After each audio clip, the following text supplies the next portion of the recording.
Good morning, chillers! It's another day here in Magallanes and welcome to another episode of our Balis. Second episode ng season na to. Season ba matatawag dito? Or... well, anyway. Welcome po sa inyo lahat. Welcome, chillers. And I hope you are in a very good condition. Ayan. So today, actually walang pasok, ano? Kasi, ano bang araw ngayon? Today is Tuesday. Ano yun? Araw ng kagitingan. Yes. Ayan. Mukhang maganda yung lighting natin ngayon. Maliwanag. Hindi katulad last time. Medyo madilim. Alright. So ngayon, holiday. Pero even though na holiday, meron tayong pupuntahan. Pupuntahan tayo. Punta tayo ng Naik. And then, syempre, sama ko kayo. And nagagawin natin doon ay bibili tayo ng needle para sa insulin ni inay. Kasi yes, kailangang palitan. So today, meron tayong pag-uusapan. And yung pag-uusapan natin yun is, I'm pretty sure, lahat tayo, o kayo rin, ay ginagawa nyo rin. Pero, hindi nyo namamalayan kung nare-reach nyo ba o hindi. And that's of course, what we call as goal. Or, yun ang pag-uusapan natin, goal setting. Okay, so, pinagpapawisan na ako, ang init, summer na. Ang init ng lakad natin. So anyway, let's go.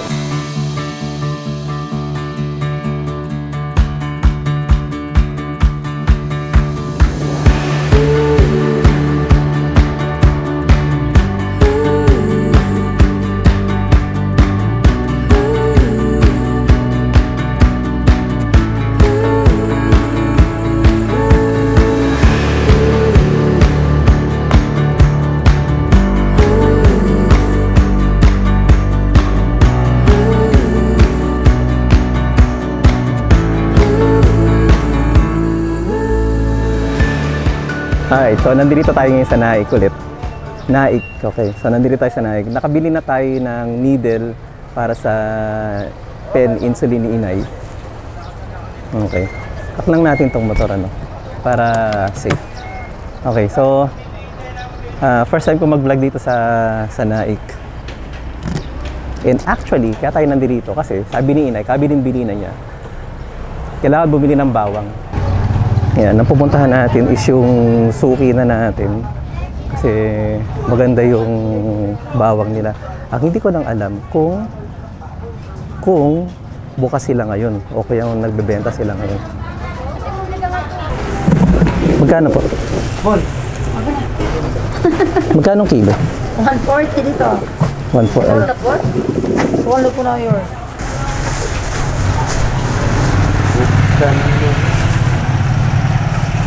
Ano ka malaki? Actually, hindi ako marunong pumili ng bawang. Asan na itong bawang yard? Dali mo din eh. So, kuha ka lang ng kuha.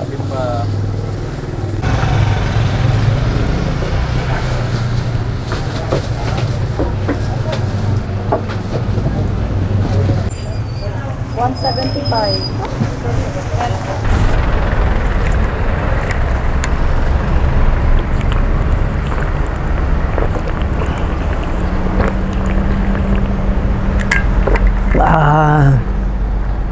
Init.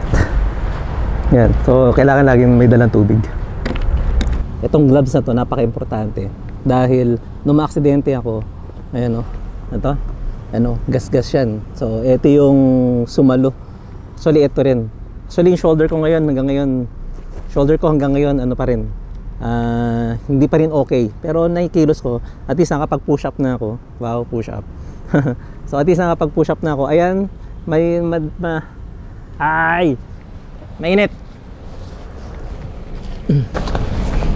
Yan. Ewan ko kung pwede na. So, ayun. Pero kwento ko yun sa ibang araw. So, let's go muna sa Maragondon. Papuntang Magallanes. Pabalik na Magallanes. Let's go. Let's go. Let's go.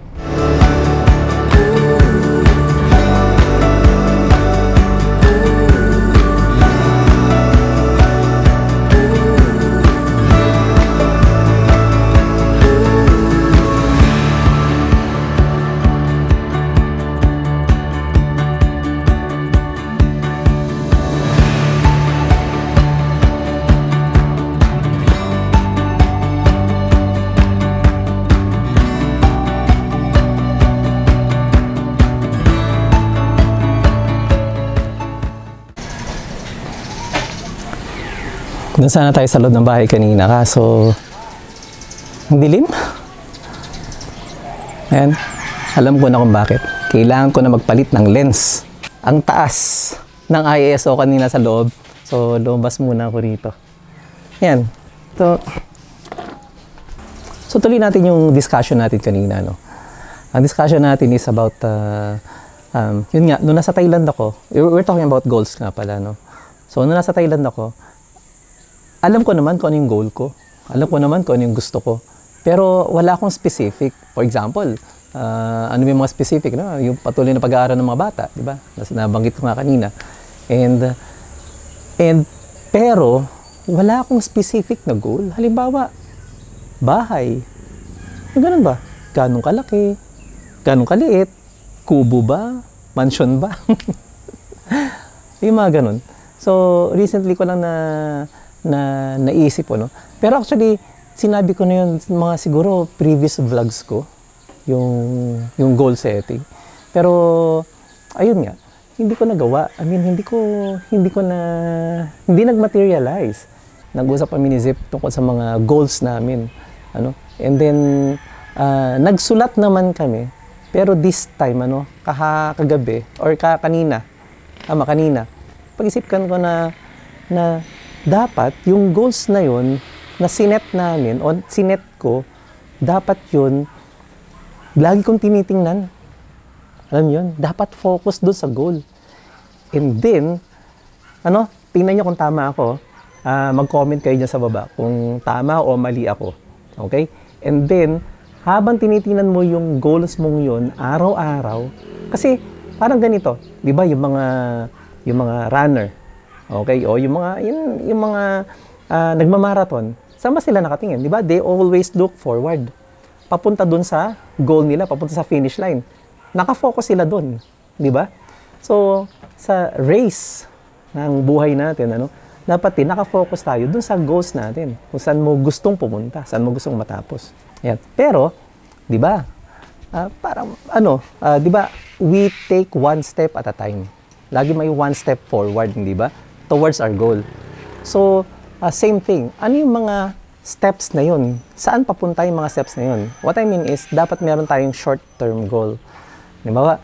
Yung short-term goal na yun, magsiset tayo, iset natin yung mga short-term goal na yun para papunta dun sa long-term na goal natin, yung parang gusto natin talagang ma-achieve. Okay, ganito. For example, gusto ko makaipon ng 1 million. Yun yung long-term, 1 million pesos.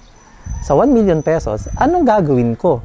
So, dapat meron tayong short-term goals. Ano yung short-term goals? Nabubulol ako. Short-term goal. Yung short-term goal ay para papunta doon sa 1 million. Halimbawa, sige, mag-iipon ako 100 pesos per day.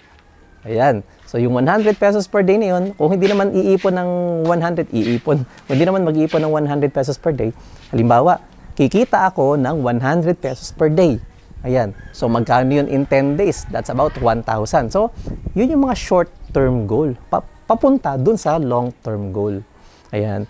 So, comment down below kung ano ang mga long-term goals at short-term goals para makuha mo yung long-term goal mo. Okay? So, yan. Or, pwede rin comment nyo kung tama ba o mali yung sinasabi ko. Or, mag-share din kayo kung ano yung mga sa tingin nyo ay makakatulong para ma-meet natin yung mga goals natin. Remember, napaka-importante ng goal setting. Kasi with that, alam natin kung saan tayo papunta. Kaysa naman yung trabaho ka ng trabaho, negosyo ka ng negosyo, o kaya naman aral ka ng aral, pwede rin, na hindi mo alam kung saan ka papunta. So, mas maganda, alam mo kung saan ka papunta. Kasi napaka-importante talaga nun. Kung saan ka papunta, alam mo kung saan ka, ano yung nilulook forward mo. Ayan. So, nilulook forward ko sa ngayon, okay, ay magkaroon ng studio. Ayan. So, sana lagi ko yung kasama, habang we are trying to reach out or to reach for our dreams, for our goals. Ayan, sabay-sabay natin itong makamtan. Grabing Tagalog yan, matindi. Okay, so with that, always remember God loves you. That's why He died for you. Ayan, and always remember, heaven is our goal, And heaven is a reward. I'll see you again next time, chillers. Okay? And bye!